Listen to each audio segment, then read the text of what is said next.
ಹೇಳಿ ಗುರುಗಳು, ಇದ್ರ ಬಗ್ಗೆ ಏನಿದೆ? ಇದು ಕೋಟೆ ಆಂಜನೇಯ ಅಂದ್ಬಿಟ್ಟು ಹಾಂ, ಇದು ನಾವು ಕೆಂಪೇಗೌಡರ ಲೆಕ್ಕದಲ್ಲಿ 700 ವರ್ಷ ಅಂದ್ಬಿಟ್ಟದ್ದೇ ಹೇಳ್ತಾ ಇದ್ದೀವಿ.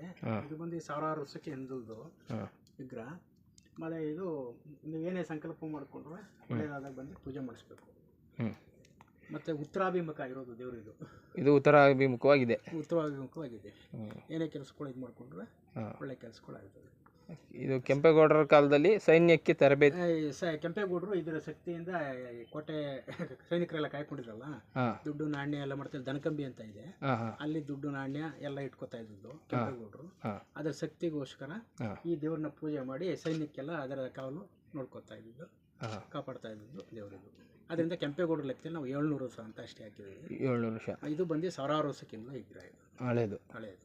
ಇಲ್ಲೆಲ್ಲ ಪಿರಂಗಿ ಗುಂಡುಗಳೆಲ್ಲ ಇದ್ದು, ಗೋಡೆಗಳೆಲ್ಲ ದಿನ ಹೋಯ್ತಾ ಎಲ್ಲ ಕಸ್ತದೆ ನೋಡಿ. ಇಲ್ಲಿದೆ ನೋಡಿ, ಸ್ವಲ್ಪ ಗೋಡೆ ಇದೆ, ಇಷ್ಟಾಗಲ್ಲ ಅದು ಗೋಡೆ.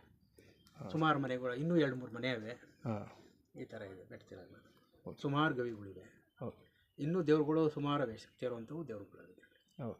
ಇದು ರಾಮನಗರ ತಾಲೂಕು, ರಾಮನಗರ ಜಿಲ್ಲೆ, ಶ್ರೀ ಕ್ಷೇತ್ರ. ಮತ್ತೆ ಮೊದಲನೇದು ಅಯೋಧ್ಯ, ಎರಡನೇದು ಬಂದು ರಾಮದೇವ್ರ ಬೆಟ್ಟ, ಮೂರನೇದು ಬಂದು ಭದ್ರಾಚಲ. ಮತ್ತೆ ಇದು ಇಂಪಾರ್ಟೆಂಟ್ ಏನು ಹೇಳ್ತಾರೆ ಅಂತಂದ್ರೆ, ಜಟಾಯಿ ಪಕ್ಷಿ ರಣಾದ್ದು ಅನ್ನೋದನ್ನೇ ಜಟಾಯಿ ಪಕ್ಷಿ ಅನ್ನೋದು. ಬೇರೆ ಕಡೆ ಎಲ್ಲೂ ಇಲ್ಲ. ಇಲ್ಲಿ ಸಂತತಿ ಮಾಡ್ಕೊಂಡು ಹೋಗೋದೇ ಇಲ್ಲಿ ರಾಮದೇವ್ರ ಬೆಟ್ಟದಲ್ಲಿ ಸಂತತಿ ಮಾಡೋದು. ಅದರಿಂದ ಇದಕ್ಕೆ ರಿಸರ್ವ್ ಫಾರೆಸ್ಟ್ ಆಗಿರೋದು. ಭಾಳ ಕಂಡೀಷನ್ ಇದು. ಓಕೆ ಗುರುಗಳು, ತಿಳಿಸ್ಕೊಟ್ಟಿಗೆ ಧನ್ಯವಾದ. ಇದು ಶ್ರೀ ಕ್ಷೇತ್ರ ರಾಮದೇವರ ಬೆಟ್ಟ, ರಾಮನಗರ ತಾಲೂಕು, ರಾಮನಗರ ಜಿಲ್ಲೆ. ಇದು ಮತ್ತೆ ನಮ್ಮ ಅಷ್ಟಮಂಗಲ ಪ್ರಸ್ಥಾನ ಹೇಳೋದು. ತಿರುಪತಿಗಿನ್ನ ಪವರ್ ಇದೆ. ತಿರುಪತಿ ಬಂದು ಸಪ್ತಋಷಿಗಳು. ಇದು ತಿರುಪತಿ ಬಂದು ಸಪ್ತಗಿರಿ, ರಾಮದೇವ್ರ ಬೆಟ್ಟ ಬಂದು ಸಪ್ತಋಷಿ. ಓಕೆ, ಧನ್ಯವಾದ.